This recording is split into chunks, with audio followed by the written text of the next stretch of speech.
Hey, everybody, it's Nancy May from Doing It Best with Elder Care Success. And this is my first foray into a YouTube video for you here. So thank you for bearing with me and letting me learn with you on this new platform. As many of you know, I am the host of the Elder Care Success podcast. So now you get to see my lovely face as well. This first YouTube episode is all about mistakes I've made. And I thought I'd share some of those because I think those of us who are out there claiming to be experts in the care industry, whether we be doctors, professionals in some sort of shape or form or what, or simply just doing a great job at caring for mom and dad or another loved one, claim to make really claim to say that we don't make any mistakes. Well, I'm here to say that is total BS because we make mistakes every single day, myself included. And I think we actually learn a whole lot more from those mistakes. So let me share some of the mistakes that I made and some that I'm not so proud of. But you know what?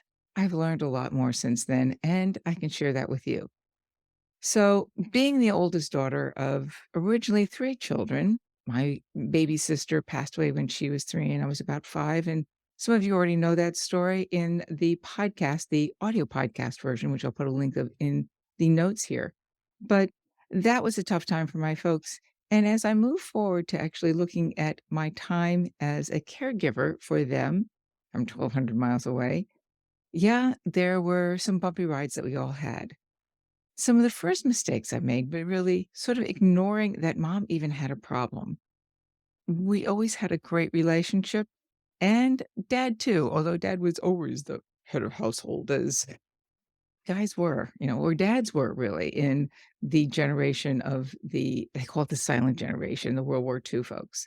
And thankfully, there's still a few of them around. So thank you. Hats off to you all. But those early warning signs were something that I just sort of ignored. I know dad was worried about mom, and so dad would just say, "She's not feeling too good," and just let her rest. And that was okay to a point, except I really should have known that those were some warning signs, and I didn't know about it.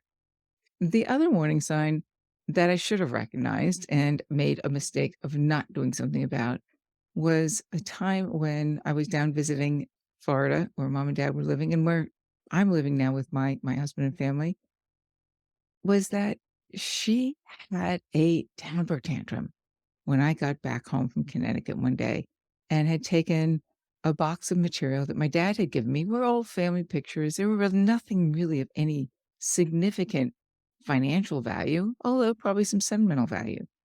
And mom never opened that box, as far as I knew, or really cared about it too much, but she knew exactly where it was. So I took it home.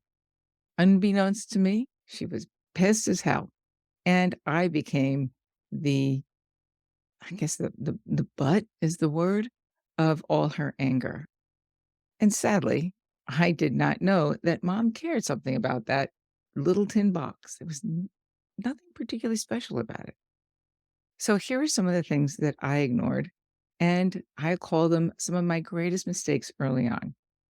The first one was really to ignore some of the early warning signs. And now, I say ignore, I kind of knew that they were there, but I think dad and I and my sister maybe even just didn't want to feel the pain that mom was probably going through. In visiting, she slept a lot. She didn't talk too much, which is not like mom. Not that she ever had any case of verbal diarrhea, but the 2 of us could get on a good chin wag, as another British friend of mine would say at times, and we laughed and had some great times over the years. But this was sort of a little different. She slept a lot. She kind of ignored us. She was grumpy. And then everything sort of came to a head at one point when I took a box, a little metal tin box home that dad said, "Please take those. I know they'll be in safekeepings." So I did. I took them home. Well, unbeknownst to me, mom knew where that box was and obviously cared about it.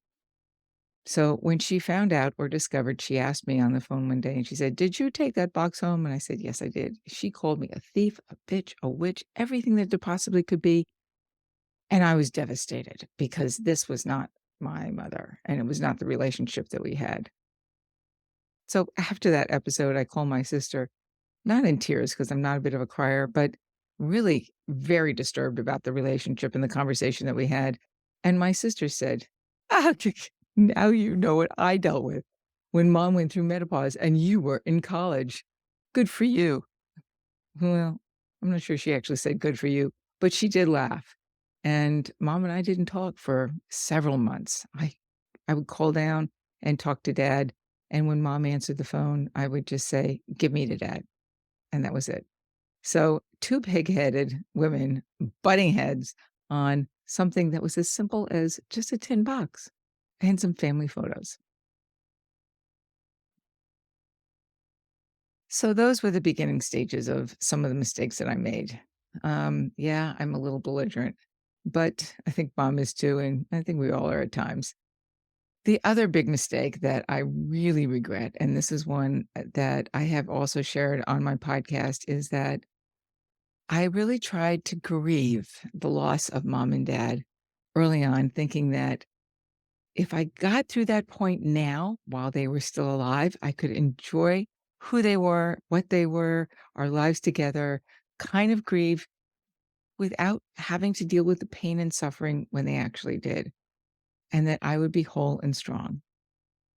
Well, I would say to anybody trying that, please kiss that bleep goodbye. Be nice here. I'm not sure if they allow those four-letter words on YouTube, but I'm doing it now. So, but don't grieve their loss ahead of time. It was something that I thought would make me stronger and more capable, and it didn't. When that passing happened, I hurt just as much, probably even more so, thinking that so maybe if I had just celebrated their life a little bit more while they were here with me, well, actually, I did pretty celebrate it pretty hard anyway. We had some good times, and I remember dad's 98th birthday where we all got a little looped, and even dad going to bed that night told their lead aide, and she giggled afterward. She says, "Ooh, your dad said, 'I think I'm a little intoxicated.'" Yeah, I gave him a little bit more champagne than he probably should have, and I thought the next morning, "Okay, if I killed dad with too much champagne, at least he had some fun along the way." Thankfully, he woke up the next morning, probably hungover, but, we all were, I think, that day. In any case, my story really is to share that mistakes happen, and they hurt along the way. There's nothing to stop it. You can try and just make them a little bit more gentle, but don't beat yourself over the mistakes because not every day is gonna be perfect. And yes, as I like to say, every day counts and every day is a learning day. So that's it for this short and first episode of my YouTube channel on elder care success or doing your best with elder care success and the Caremanity Show, because care and humanity needs to come back together just a bit more for those of us who are caring and for those of us who are being cared for. Thanks. I'll see you soon. Bye bye.